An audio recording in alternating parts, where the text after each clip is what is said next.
Well, good morning, everyone.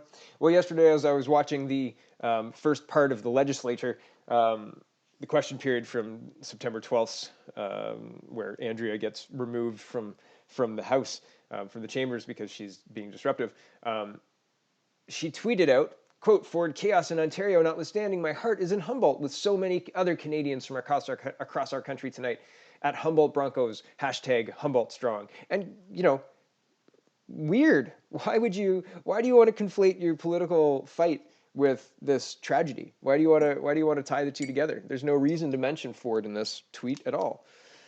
What a strange thing to tweet out, Andrea.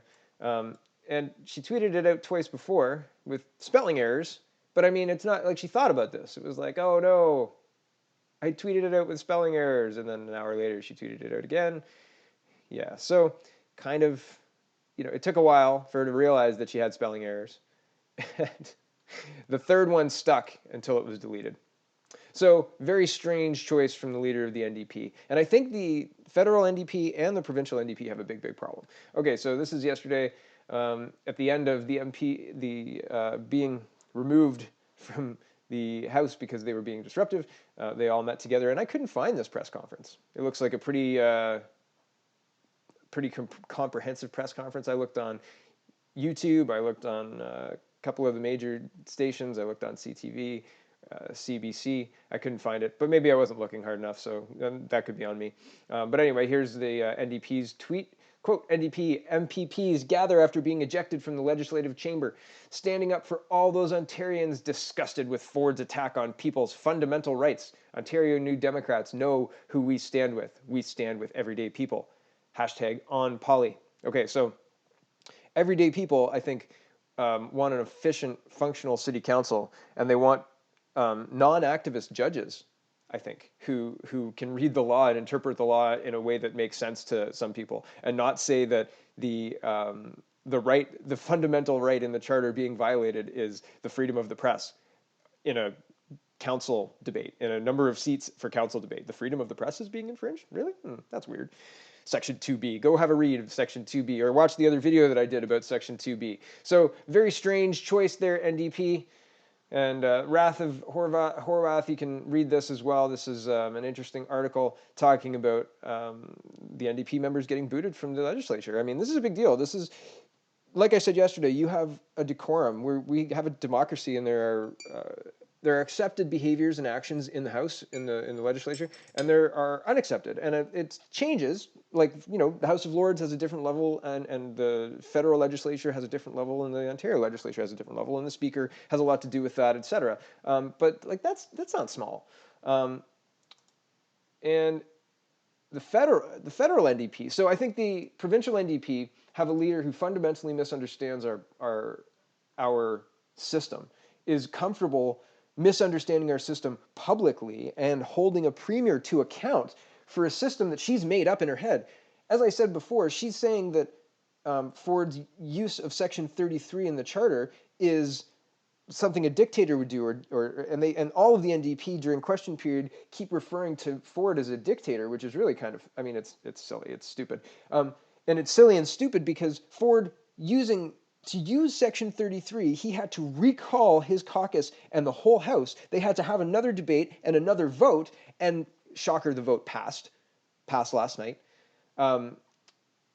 And that's democracy. Like, that's the definition of democracy. How dare you call us back here to vote? This is like Hitler. This is like Stalin. Oh, no, not really, because they voted. We're all going to vote? Oh, sorry about that. Huh. Seems like a big waste of time to keep calling you a fascist when really you're calling everybody back to vote because your democratically elected majority is calling out an activist judge. So, Ms. Horwath, I think your problem is people are starting to see that A, you have no idea what you're doing, and B, you really don't get the system that you've been functioning in and leading for the last, God knows how long, 3 election cycles anyway. Are you going to lose another election, ma'am, before you step down? Are you going to let somebody who understands our system take the reins of the Ontario provincial NDP? No? Oh, well, prepare to lose another election. And the federal NDP, this is a Vice article headline. The NDP is so broke, Jagmeet Singh isn't being paid. Jagmeet Singh is also not elected. Okay, this is a Star article from, I believe it's 2017. I'll have the date for you in a minute. But everything I talk about link is in the description. Quote, the federal NDP leader Jagmeet Singh is refusing a salary until party finances, quote, significantly improve. Okay, and the first bit of the article here is Jagmeet Singh is working for free. The federal NDP leader, who isn't on the public payroll because he remains unelected, has never drawn a salary from his party and doesn't intend to receive a paycheck until its finances significantly improve, his press secretary says. He has a press secretary. I'm assuming she gets paid.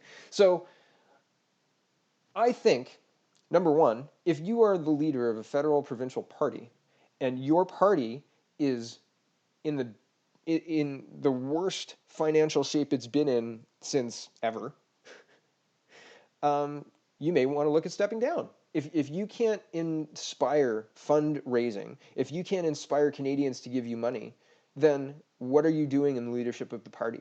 You need $20 million to run. So a federal campaign a federal campaign that will be taken seriously needs about $40 million.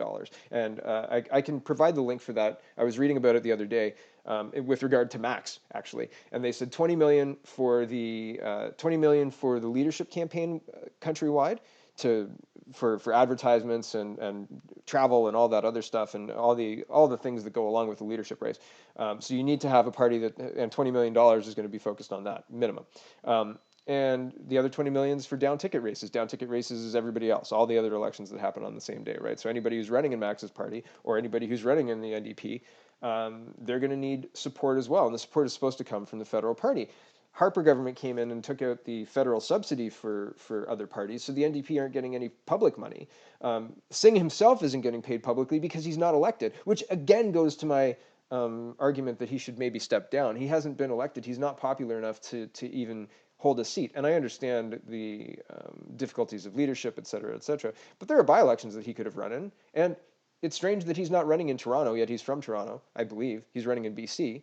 So that's assuming to make sure he gets a seat, which, all right, sure. That's, a little strange, I suppose, but not unheard of. And it's happened before. So that part of it is not something that is necessarily way out there. But when you combine it with the fact that the NDP fundraising is tanking and their whole infrastructure is in the red. So how are they going to pay for a federal election that's coming in a year? Are we going to do they think Canadians are going to give them $40 million between now and next year? I don't know. I don't think so. So I think the NDP have a really, really big problem, and it's one that I don't know how they're going to solve. So anyway, that's the morning edition. Have a great day.